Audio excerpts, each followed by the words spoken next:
G'day YouTube, warbles on a lot here. Welcome to what is the 12th video since I put up 2 videos pretty close together about a month and a half ago.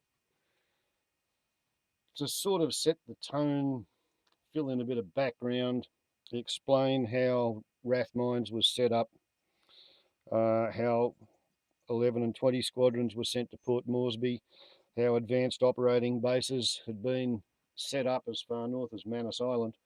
So there's 2 videos 6 weeks or so ago.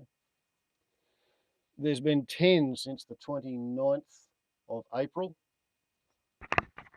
which is where I've started this coverage, because that's where I start to have itemised individual accounts of each flight, who was on it, when, roughly more or less where they went and what they did. And of course the aficionados generally consider that the Battle of the Coral Sea, it went from the 6th to the 8th, because that's when the aircraft carriers were sniffing at each other's bottoms with torpedo and bombing attacks, all of which was going on out about there, which translates to being around about there. As you can see, Guadalcanal and Tulagi there and there. Russell Island and Rossel Island and Rennell Island. Got that clear? Rennell, Russell, Rossell. Not confusing at all, eh? And here's another map. I think they call this vintage period 3D mapping, eh? So to back spool a little bit, that's the 10:30 on May the 6th of May. Australian-based B-17s bombed the Ciao. I think that's the 7th of May. Ciao bombed and sunk. Over here, 7th of May, Crace detaches to attack the invasion group. 8th of May, air attack launched, Shokaku damaged. There. That was at 0600. 11:18, 8th of May. There. Yorktown, there and there. Yorktown damaged, Lexington hit and sinks at 1956 hours. Over here at this position, noon on the 7th of May, Sims and Neosho were bombed. Sims was sunk and Neosho damaged, scuttled on the 11th of May. So that's more or less kind of what's been going on yesterday, and we're now to the 8th of May. And for what it's worth, I think that places the Japanese carriers about there. But this is a photocopy off a very old map that was printed kind of cheaply. Nevertheless, reading from the unit history sheet from Mrs. Vera Lunnon's copy, we find that Bill Miller and Arthur Lunnon are once again flying their aircraft in what I think they call the place of honour, at what the Army likes to call the point, as in the point man. The one walking at the front of the line, whose job is to pretty much draw the fire of the enemy snipers and let the rest of the patrol know what they're facing afterwards. But some days are easier than others. Catalina aircraft A2412, Captain Sergeant C.W. Miller, second pilot A. Lunnon, test fly aircraft after crew completed work commenced on the 6th of May 1942. So today we'll have some letters from Duncan Ridley, Armourer, Air Gunner, A2423, written in 1987, and Bob Burne, Navigator A2419 under Captain Ken Ekins, written in 1988. While you all get to look at what pretty pictures I happen to have available. Letter from Duncan Ridley, Armourer Air Gunner A2423. Dear Jack, I was the Armourer on A2423, which, as you know, was blown up at a place called Aola by the district officer, Captain Martin Clemens, on the 7th of May 1942. Aola being on Guadalcanal, only 19 miles from Tulagi. Captain Martin Clemens had 6 sticks of gelignite and fuses, etc., which I placed in places on the aircraft where I thought it would do the most damage. The jelly was in very poor condition, sweating nitro, and by rights should have blown up in my face. However, God must have been on my side that day. Captain Clemens gave us 2 days before lighting the fuses to enable us to get well away before the Japs came over to see what the smoke and explosions were all about. There is quite a lot more to this story till our arrival at Vila and trip home on the Manura. The crew of A2423 was Flight Lieutenant Ken Ekins, Captain, Sergeant Jack Miles, second pilot, Sergeant Eric R. Holloway, second engineer, leading air craftsman J.R. Ireland, wireless air gunner, Bombhead Langridge, LAC, second engineer. I don't know his first name as I can't recall ever having heard it. Pilot Officer Bob Burne was our navigator and incidentally was the first of the navigators to be posted to the Catalinas, and A2423 was his first aircraft. Only he can tell you his thoughts on his first trip. He went off on the Balus to navigate to Vila, leaving the rest of the crew on Guadalcanal till we could get ourselves a boat, as there was only standing room on the Balus. I was also on A2410 when it crashed on takeoff at Vila. Then again, I was also on A2421 when Terry Dugan bent it on landing at Woodlark Island. Enclosed is a copy of my logbook, also a photo of A2423 crew taken on board HMAS Manura on our way home. Herewith, crew of A2423 aboard the Manura en route to Australia after reaching Vila. This group, except Bob Burne, sailed from Guadalcanal on the sailing boat Hygeia.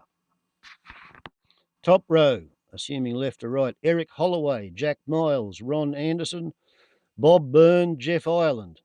Front row, Harold Smith, Duncan Ridley, Bomber Langridge. Photo, Duncan Ridley. And of course that is the Balus,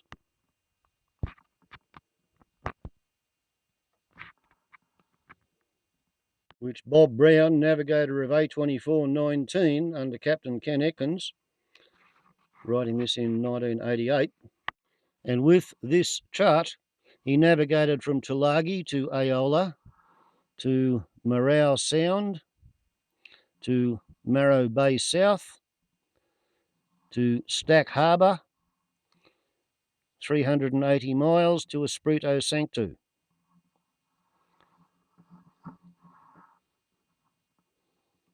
Wevis, I think that says, Tanagra, Malalula, Port Sand or Sano, down to Vila. This is the New Hebrides Islands. This is the Solomons Islands. That there is New Caledonia. Chart made up and used.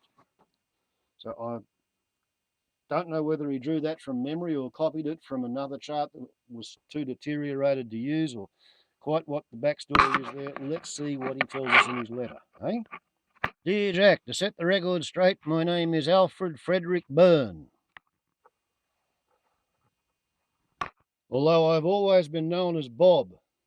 My service number is 411002 when I entered number 13 course 2 ITS at Bradfield Park on the 31st of March 1941 with the rank of leading aircraftman second class. I was born on the 30th of November 1909, so I was 78 years old last birthday.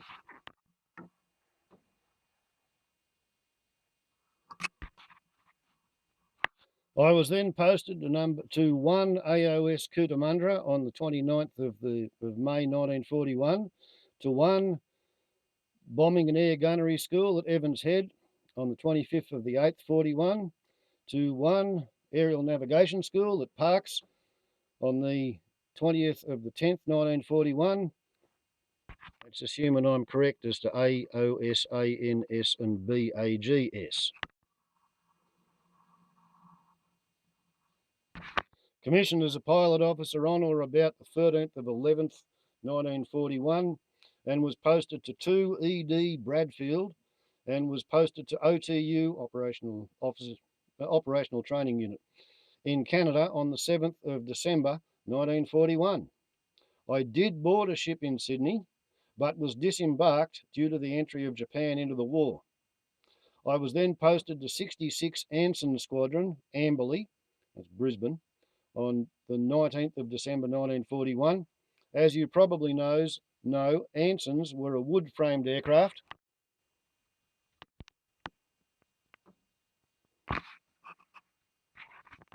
As you probably know, Ansons were a wood-framed aircraft and had been used as trainers.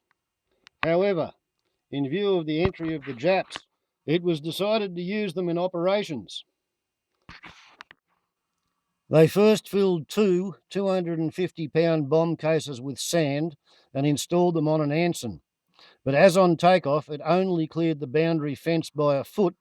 They then filled 2 100-pound. They then fitted 2 100-pound anti-submarine bombs. One night there was a big flap and an order to fit the anti-submarine bombs and stand by ready to attack a Jap aircraft carrier which was reported to be off the coast near Brisbane. Fortunately, the carrier turned out to be an American.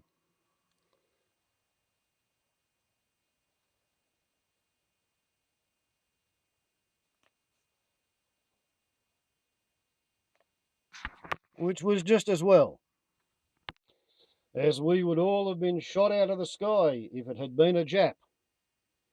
Got to remember, to the people who were flying them, the Catalinas were a vast step up from Avro Ansons, and that's all they'd had before the Catalinas got there. I was posted to 11 Squadron on the 9th of May 1942 and went to Moresby by Army, no, not 9th of May, 9th of March 1942, and went to Moresby by Army troopship. Frank Anderson and I, with others whose names I can't remember, were to crew Catalinas. However, on the day we arrived, the Japs bombed Moresby Harbour, knocking out the aircraft we were supposed to crew. As a result, Frank Anderson and I were put on the Wanaka, an RAAF ship going to Cairns, where we entrained to Townsville. Cairns, Townsville. After a few days, Frank was ordered to Rathmines to join a crew as a navigator. Sometime later, I was sent to Rathmines for the same purpose. On 24th of April 1942, we left Rathmines in Catalina A2423 with Flight Lieutenant Ekins in the box seat en route to Moresby, arriving there on the 25th of April 1942. The next morning, we left Moresby on a patrol of the Coral Sea from Milne Bay to the Solomon Islands and to bomb a Burns Phillips store on Faisi Island, Faisi. My best guess is that Faisi Island is just off Shortland Island, which is just off Bougainville in the Solomon Islands chain, which puts it out about there, beyond the pale on my flat Earth map, or perhaps my flat map of the oblate spherical Earth.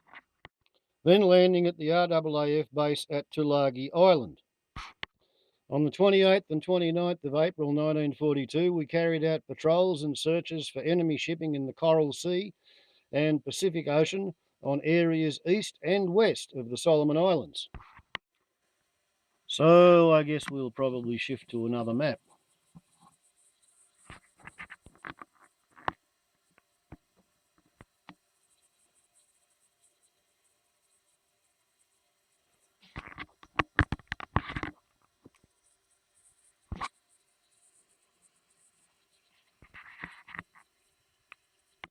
which sounds kind of reasonable. A Catalina can do 2,200 miles, 2,280 miles. The divider's set on 500, so you can go 1,000 miles away from Port Moresby, and you can search around for a bit, and you can still get back. Normally, orders for duties the following day came over the air about midnight, but no orders for the 30th of April were received, so that aircraft A2423 and A2419, which were ready to take off at first light, were still on the water at about 7 a.m. on the 30th of the 4th. A message was received from the coast watchers at Savo Island that Jap dive bombers, not Cairns flying boats as stated in the operations record book, were approaching Tulagi, which gave us insufficient time to become airborne. RAAF Advanced Operating Base Gavutu, A2423, on moorings damaged by the Jap bombers, 30th of April 1942, scuttled at Guadalcanal on the 4th of May 1942.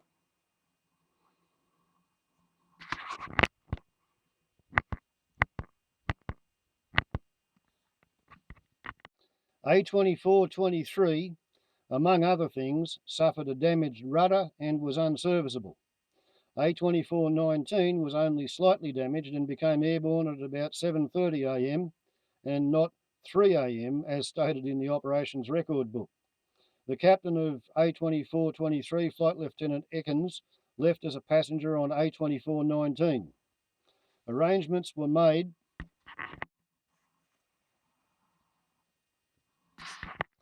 for the crash boat in charge of Sergeant Robinson of the Marine Section on the night of the 30th of the 442 to tow A2423 to Guadalcanal Island, about 40 miles distant. We arrived at the village of Aola on the northeast coast of Guadalcanal in the early morning and beached the aircraft.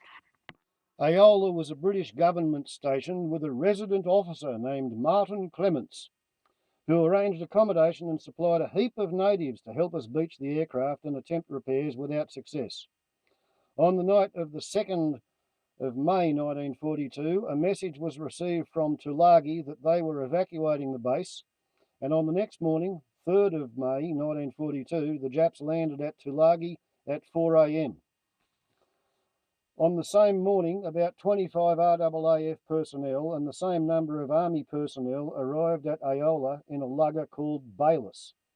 The Balus was a WR carpenter boat of some 35 tonnes, about 50 feet long, with a beam of 18 feet.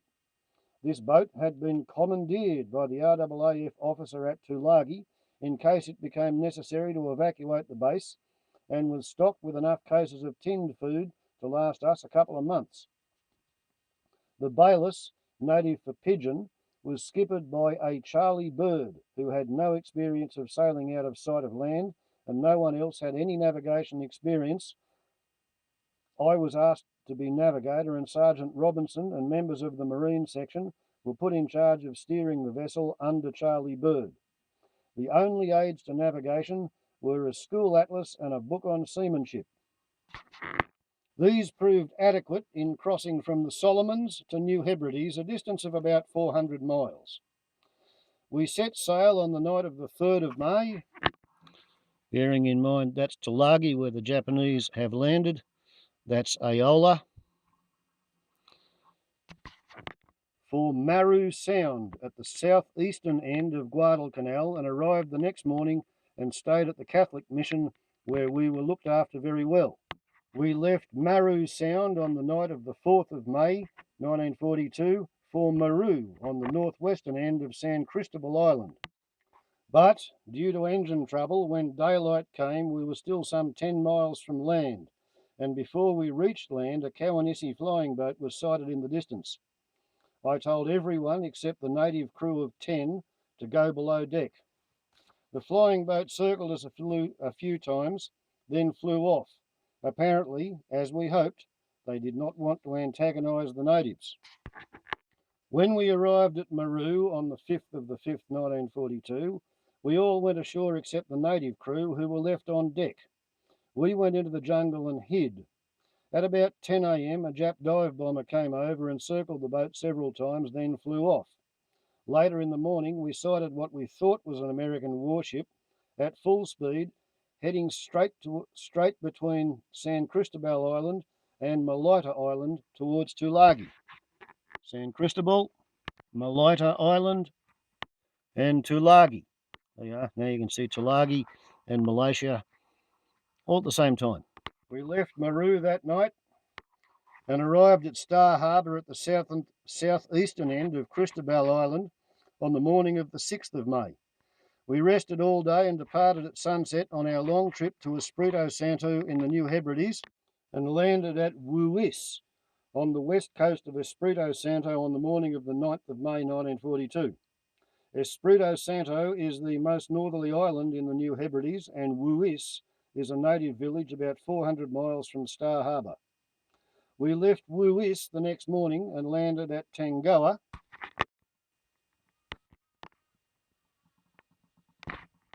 a small island just south of Espirito Santo, and were welcomed by a Presbyterian mission, all Scotch people who could not do enough for us. We left Tangoa on the morning of the 11th of May and landed at Port Sandwich on Malaluka Island on the 12th of May, and left there the next day, arriving at Vila on the 14th of May 1942. We had a great welcome by Army, Navy and Air Force, both Australian and American, at the wharf at Vila. And that's a story that I'll bet not too many people still breathing in and out these days have heard or read the telling of. And that is exactly why I'm taking the trouble to try and tell it to you. Back tomorrow with yet another, well, maybe not thrilling, but certainly interesting instalment of the Battle of the Coral Sea, as seen by a 79-year-old sea backroscope. Warbles on a lot. Ciao. Arr.